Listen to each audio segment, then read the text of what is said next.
The world has spiraled into chaos with religious wars, ethnic conflict, and also terrorism all over the headlines. The infamous ninjas were forced to come out of hiding once again. And this is when a group of armed soldiers were on a secret and important mission to take down a national terrorism threat to the country. And when they got there, the target had somehow already been taken care of and eliminated in such a precise way that leaves them no doubt that a specialized ninja had taken care of this situation before they even got there and left behind a ninja origami paper on the desk.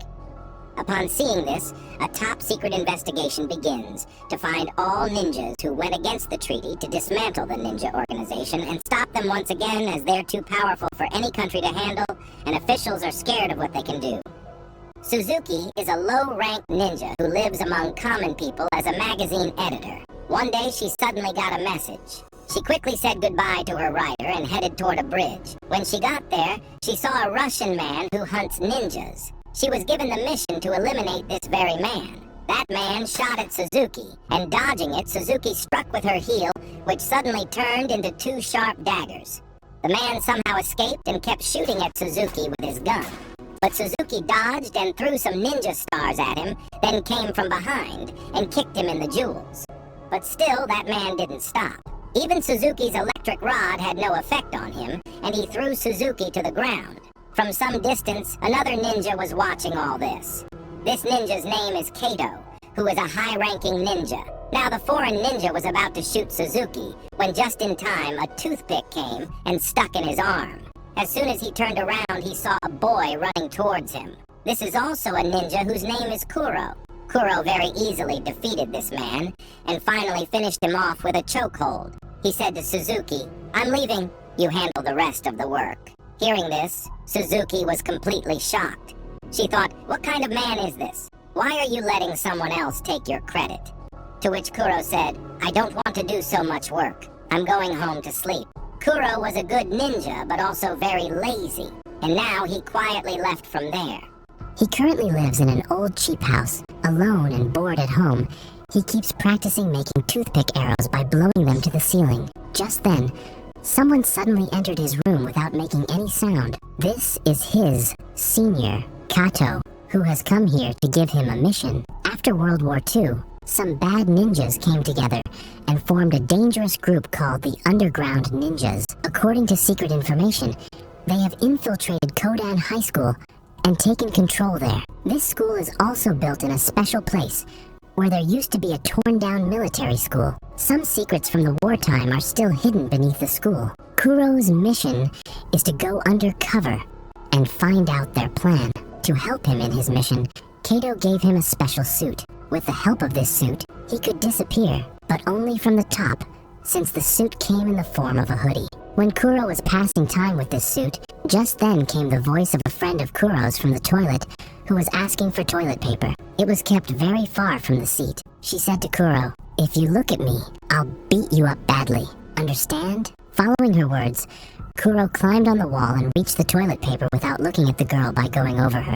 But in the end, he turned toward the girl to hand her the toilet paper, for which he got slapped in the face. The next morning, Kuro reached Kodan High School. When he found out that he had to take an entrance exam, he got very worried. He thought once, what's the point of doing this? Should I just complete the mission and leave? But then, Kato's scary face started haunting him. Now, he started thinking about how to pass the entrance exam. With his tired but handsome face, Kuro soon caught the attention of Noguchi, who is a student and is taking the exam again. After entering the class, Kuro took a round of the class looking down, and then went and sat near Noguchi. He was sure that the organization's people would have prepared for his arrival beforehand. As expected, they had made answers with colorful rice grains on the floor. As soon as Kuro started writing answers, Noguchi screamed loudly. She thought those rice grains on the floor were some kind of bugs. The teacher said, "If you have a problem, then clean them up." But Kuro thought, "Brother, something has to be done." He threw his eraser down, and while picking it up, very cleanly filled a paper ball in a straw and hit Noguchi, after which she started screaming that someone just touched her. She started calling the sir an old perv, but the teacher said, "Child, look, my arms aren't that long." During their argument, Kuro quickly started filling one paper after another. But before he could do the math paper, the teacher moved toward Noguchi to handle her, and also stepped on and moved those rice grains. Now there was no way out, so Kuro used his acting and peed himself right there. Then, he started crying that he was so scared for the exam that he mistakenly drank too much water. After which the teacher calmed him down and said, "The exam is not so compulsory. Even if you leave a blank sheet, you'll still pass, okay?" Kuro wanted to gather information about the school, so while going back, he waited for Noguchi, and they both started walking home together. Kuro's house came first, so he said to Noguchi, "Come inside with me." Noguchi hesitantly agreed, and they both reached the roof of his house. During their conversation, Noguchi told him that there are some naughty kids in the class which might cause him trouble. She has a friend named Eita. They troubled him so much that he stopped coming to school. She also told him that there are quite a few secret tunnels under the school that lead to a special military base from World War II times. Kuro understood that maybe the underground ninja group is after this military base. When the sun started setting, Noguchi said she had to go home now, but suddenly, she slipped and fell from the roof. Before she could fall down, Kuro jumped and caught her. Just as they fell down, the safety feature of Kuro's suit turned on, which turned into a cushion. Noguchi fainted with her mouth open while screaming, after which Kuro dropped her home. That same night, a rascal boy was trying to fly his drone near Kuro's neighbor friend, Kawato's bathroom. But he didn't know that Kuro was sitting there wearing his invisible suit. He gave the boy an electric shock with his special rod. Actually, this boy is Noguchi's friend Eita. Kuro asked him to apologize to Kawato and took him to school the next day, saying, "Don't be scared. I'll protect you, but it'll cost 500 every day." As soon as they reached school, the troublesome boys started troubling Eita again. But this time, maybe they had chosen the wrong day, because today, Kuro was also there. Kuro caught Eita's foot with his foot and made him step on the other boy heavily, causing the boy to be in pain. Eita couldn't understand what happened, and then Kuro went and sat at the back of the class. He hadn't brought his book either. Due to this, the girl sitting next to him, Sato, gave him her book. Having witnessed this, Noguchi started looking at him with jealous eyes. Just then, a red light fell on Kuro's face, which happened to be a laser light. This is actually a signal for ninjas to talk to each other. Immediately, Kuro got up and left the class. On the roof was a boy named Hachiya. He's a high-rank ninja. The day when Kuro had finished off that foreign ninja, he was also present there. Before he could jump into the fight, Kuro came in between. Like Kuro, he is also an undercover ninja at the school. His job was to find out all the ninjas in the underground ninja group. Along with both of them, there's another ninja who is living here in disguise. He is currently the school's director. He asked Kuro to meet him in the boiler room after class, and then disappeared from there. On his way back, Kuro saw that Eita was in trouble again. He made his upper body disappear, and put a box on his face before reaching there. One of those boys named Yamada kicked Kuro to find out who he was, but instead, the dummy fell down. Kuro first fixed himself, and then stood behind Eita, grabbing his hands. He gave a tremendous punch to the other boy, with Ida's hand, so that in school, it would be Ida's name that would be associated with the whooping, not his. After this, he reached the boiler room to meet the director. The director suddenly pulled out a sword from behind and attacked Kuro. They both thought each other was a member of the underground ninja group. Kuro swiftly responds to every attack of the director. When he found out that the director wasn't connected to the underground ninja group, he said, "Step back. Our satellite has aimed at you. If I want, I can finish you in 1 second." But the director thought Kuro was talking nonsense.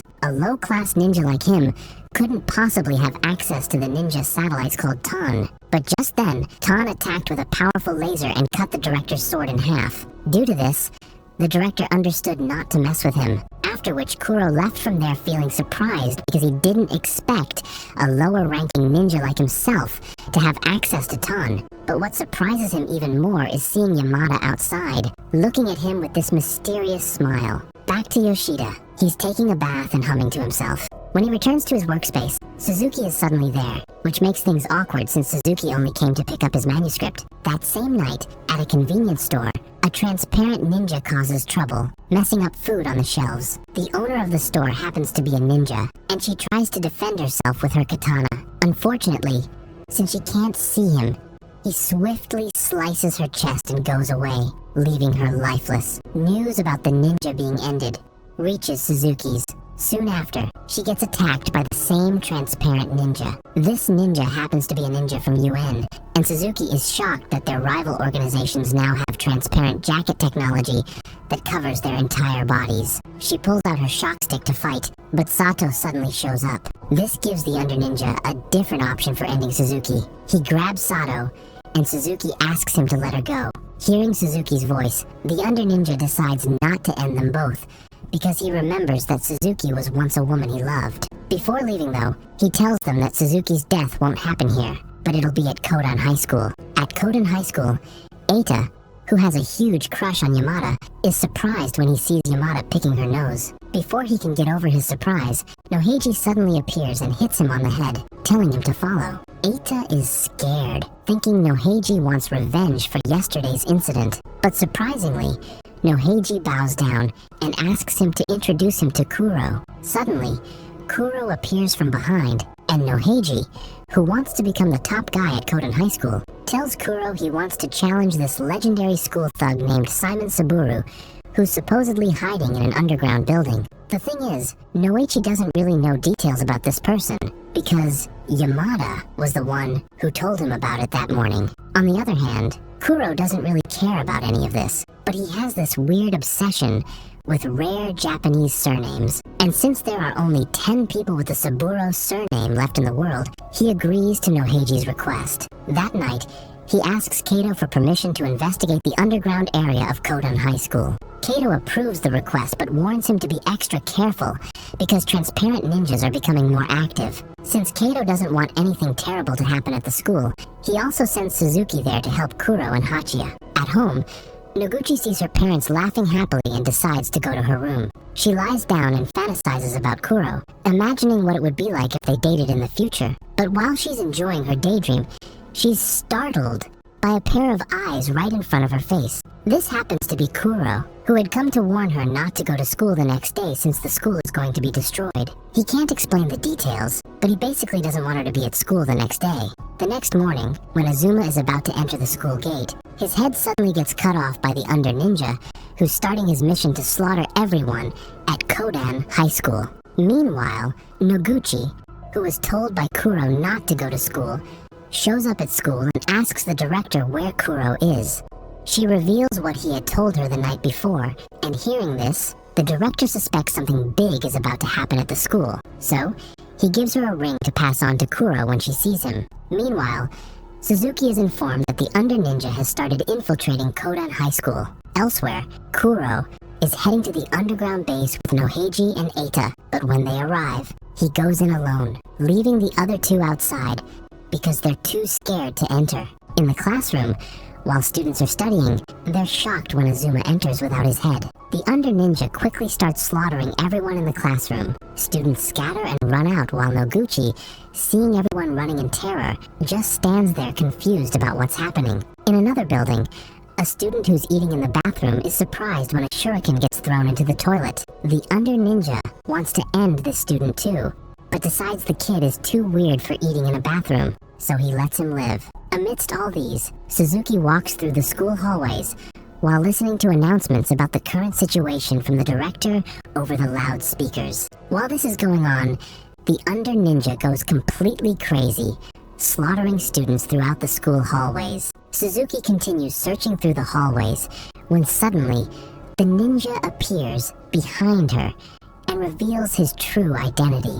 The ninja's name is Saruta, and back when they were both at the academy, he had feelings for Suzuki, but since she never considered him a friend, it made Saruta really upset, and now he's swinging his katana with the intention of ending her on the spot. Suzuki gets cornered, and her Achilles heel gets cut. Just when Saruta is about to finish her off, Kato arrives to save her. As a higher-ranked ninja, it's not hard for Kato to defeat Saruta. Even when Saruta activates his transparent mode, Kato pours liquid on him in order to detect where he is. However, Saruta manages to escape. Eventually, Noguchi meets Eita to ask where Kuro is. He reveals that Kuro is currently at the underground base. When she hears this, she heads there, and Sato appears, asking Eita to enter the school to help Suzuki, who has an injured leg. Meanwhile, Kuro continues walking through the school's underground area until he encounters the Under Ninja, who happens to be Yamada. Back at the school, Saruta walks through the hallways to find Hachiya, who happened to be his real target.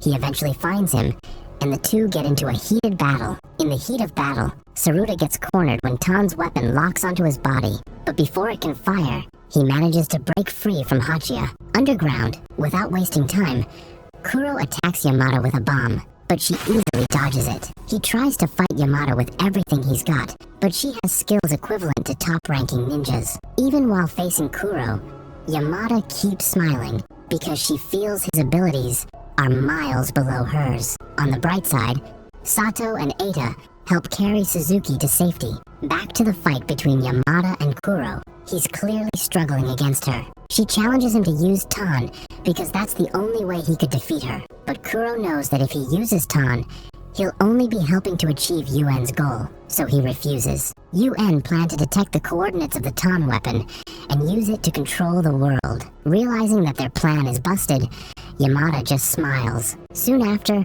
an advanced rocket arrives carrying her katana. During their fight in outer space, one of the Under Ninjas reach Nin's satellite. Elsewhere, Hachiya runs across the school rooftop and attacks Saruta directly. But it turns out the jacket he's wearing is just a decoy, because Saruta is ready to attack Hachiya from behind. He almost dies, but luckily, Kato arrives just in time and thrusts his katana into Saruta's body. With that out of the way, Noguchi finally arrives at the underground base, where Kuro is fighting, and gives him the ring the director entrusted to her. It turns out to be a katana summoning ring. With this katana, he fights back against Yamada. At first, he tries to imagine different plans, but they all end the same way. With no other choice, he desperately attacks Yamada, even though he figures he might die in the process. Fortunately, it works out, and he is able to pierce her heart with his katana, just as she pierces his stomach. Before dying,